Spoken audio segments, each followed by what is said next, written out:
que vous allez bien. C'est parti pour un petit tuto de Freddy Mix Tattoo. Aujourd'hui, je vais vous expliquer comment réussir votre couleur sur support d'entraînement. Alors déjà, la config de démarrage, c'est vraiment les petites peaux toutes fines. Vous savez, celles de 1,5 ou 1,2 mm, donc toutes petites. Comment je m'en sers? Si je la mettais directement sur la table, posée comme ça, clairement, ça ne va pas le faire puisque mes aiguilles, elles vont taper dans le bois. Ça va être super pas bon pour ma bécane. Et en plus, le tatouage ne sera pas super bien réussi puisqu'on sera en train de taper au fond, donc sur le bois.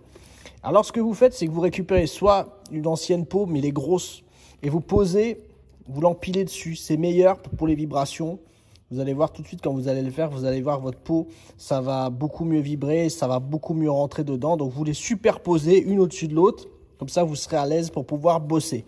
Après, vous prenez votre petit support d'entraînement que vous vous êtes fabriqué pour être tranquille. Moi, je l'ai peint en noir, comme ça, du coup, la saleté, ça ne se voit pas. Et aujourd'hui, on va faire de la couleur. Vous branchez votre petite machine. Alors, je sais que vous êtes fan de cette bécane-là parce qu'elle a un moteur hyper puissant, donc la Max. D'où son nom, Max puissance, Max force, mais pas obligatoirement Max vitesse. Je vous l'allumez et moi, quand je l'allume, j'allume mon petit alim, bam, après il y en a plein, hein, vous avez vu, c'est pas celle qui marche le mieux. En tout cas, celle qui marche le mieux, c'est les petits modèles, ils sont plus légers. Moi, sur tout ce qui est Max et toutes les machines avec du Maxon, je m'amuse à mettre... alors 6 volts, c'est pas bon pour moi, 7 c'est limite. Moi, je trouve qu'il y a une petite différence, hein. Alors un 8 volts là, sur une alim classique, c'est un petit peu moins. Donc c'est pour ça, moi je me mets à peu près à 8 volts. Voilà. Là vous voyez, je me mets à 8 volts. Avec un moteur Maxon, ça suffit largement. Faut pas aller trop vite. Après les aiguilles que je vais monter dessus, parce qu'on me demande souvent, Fred, c'est quoi tes aiguilles? Moi pour les couleurs, je suis un gros passionné de 7 Magnum. Après RM ou autre. Donc si j'ai pas, je prends 7 Magnum ou 9 Magnum, ça dépend. J'aime pas trop le 5, je suis pas un fan. Je pense qu'il y a du monde qui n'aime pas non plus le 5. Après, je prépare mon petit cup de orange. Je trempe dedans. Donc, vous voyez, je suis avec la Max, je suis à 8 volts. D'accord? Et je vais faire de la couleur avec vous. Alors, j'ai sorti mes aiguilles. C'est vrai que j'y vais direct, je vous explique rien. Je sors mes aiguilles à peu près de 2,5 mm. D'accord? Donc, ça sort un petit peu quand même. Hein. On le voit peut-être. Je ne sais pas si vous voyez comme moi. Ça sort un peu. Donc, à 8 volts. Et là, je vais remplir avec mon orange. Donc, vous avez vu, je vous ai présenté des mousses. Moi, ce que je fais quand je bosse sur un dessin comme ça, je ne gaspille pas une petite mousse stérile. Donc, du coup, j'ai un petit morceau de mousse. Je l'humidifie avec ma bouteille de spray. Je l'humidifie là-dessus. Et comme ça, du coup, ça me permet d'essuyer la petite goutte quand je bosse. OK? Et là, c'est parti pour faire de l'orange. Donc, pas mal de vaseline sur la peau et on y va. Vous voyez, on n'appuie pas trop. Si on appuie, on freine la bécane. On n'appuie pas trop. Je suis pas là. Vous avez vu, je suis pas là en train d'appuyer. Hop, j'y vais tranquillement. J'appuie un petit peu sur les aiguilles pour sentir qu'il y a des vibrations. Et je fais du coloriage. Ça, je pense que tout le monde va y arriver. Et voilà. Et on commence à envoyer du orange. Alors, il faut prendre son temps, d'accord? Vous y allez tout doucement. Vous faites plusieurs passages sur votre peau. Donc, vous savez, par rapport aux autres vidéos que je vous ai faites, vous faites d'abord toutes vos lignes noires. Vous faites ensuite tous vos ombrages. Et après seulement, vous sortez votre couleur. Vous pouvez rajouter à la fin des ombrages et vous pouvez augmenter les traits s'ils sont un peu pas très beaux. Mais le mieux, c'est de faire tout ce qui est noir, de bien nettoyer avant d'envoyer votre couleur. Ce sera beaucoup plus facile. Et je pense que ça, colorier, vous savez tous le faire. C'est juste que par moment, vous m'envoyez des messages et vous avez des machines un peu toutes nazes.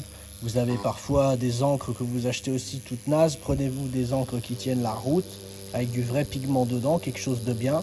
Prenez-vous un pen avec des bonnes petites cartouches. Prenez pas n'importe quoi non plus, parce que j'ai vu qu'il existe des cartouches vraiment désastreuses. Voilà, et après, il n'y a pas de raison que vous n'y arriviez pas. Souvent, c'est parce que vous avez vraiment le matériel qui ne va pas. Vous avez acheté un pen...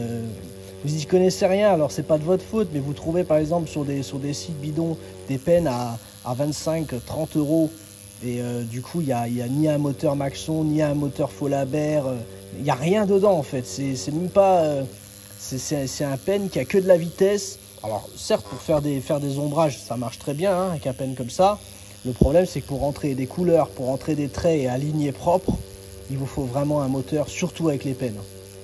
Surtout avec les pennes. Donc si vous avez un coucou qui marche pas bien, essayez pas de vous acharner ce soir à dire mais je comprends pas, j'ai pas de talent, j'y arrive pas. Franchement, pour tout vous dire, hein, pour réussir des couleurs, pour réussir à remplir une peau tranquillement, proprement, si vous avez le bon matos, je sais pas, si, vous inquiétez pas, Dieu vous a pas oublié et vous a pas donné de talent et vous pouvez pas y réussir. C'est juste une question de matériel et de manque de connaissances et d'expérience, c'est tout.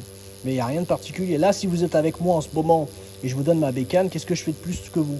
Je pense que voilà, c'est comme une tondeuse à gazon, hein. Il n'y en a pas un qui coupe plus haut que l'herbe que l'autre, hein. Donc voilà, je continue ma petite peau. Vous voyez comme quoi, tout doucement, on y va. Et voilà, et après on fait quelque chose de propre. De temps en temps on nettoie, de temps en temps on met un petit peu, je le trempe un petit peu dans l'eau. Et je viens l'essuyer sur ma mousse, éponger un petit peu la goutte. Parce que ça permet d'éviter sur mes aiguilles de faire une surcouche de pigment, ce qui m'évitera de piquer dedans. Voilà, donc pour cette petite vidéo, parce qu'on me l'a demandé quand j'ai passé un petit teaser sur Facebook, les gens m'ont dit Fred, tu pourrais nous faire une petite vidéo pour nous montrer comment tu remplis avec la couleur facilement. Voilà, donc par contre, par rapport à d'autres vidéos, pour ceux qui ne l'ont pas vu, quand vous avez une petite bouteille, parce que là j'ai pris du Viking en couleur, vous la secouez bien jusqu'à faire claquer votre bille à l'intérieur de la bouteille, parce que vraiment, il faut que vous versiez quelque chose de consistant et pas de l'eau. Parce que si vous ne secouez pas assez longtemps, vous allez vous retrouver avec une sorte de liquide jaunâtre comme ça et pas le pigment pur, l'orange, quoi. Voilà. Et après, si vous voulez bosser assez longtemps, mettez juste du diluant. Moi, j'ai du Pantera cristal. Vous mettez une seule goutte dans le cup. Une seule goutte, ça vous permettra de garder votre cup très longtemps fluide. Voilà. Donc, comme ça, vous pouvez bosser de cette manière. J'espère que mon petit tuto, moi, je vais finir mon travail tout seul. D'accord? Je vous montrerai un petit teaser. Cette fois, ce sera un teaser sur Facebook pour vous montrer, une fois terminé, comment cette petite fleur, elle peut finir bien orange. Voilà, j'espère que ça a été clair pour vous, ça a été cool. Si vous avez des questions, je reste toujours à votre disposition, ça vous le savez depuis le temps. Et un spécial big up aussi à toutes les personnes qui me contactent. Donc je parle sur Facebook avec des gens de partout. Donc le Québec, il y a vraiment du monde. La Belgique, c'est département français pour nous. Et après, j'ai la Guadeloupe, Polynésie, j'espère que j'oublie pas. J'ai énormément de personnes Hier, j'ai été en contact avec Nouméa, donc voilà. Un grand bonjour à tout le monde. Voilà, merci à vous de me suivre. Je vous dis à tous à très bientôt. Suivez nos jeux et à bientôt. Bye. Ciao.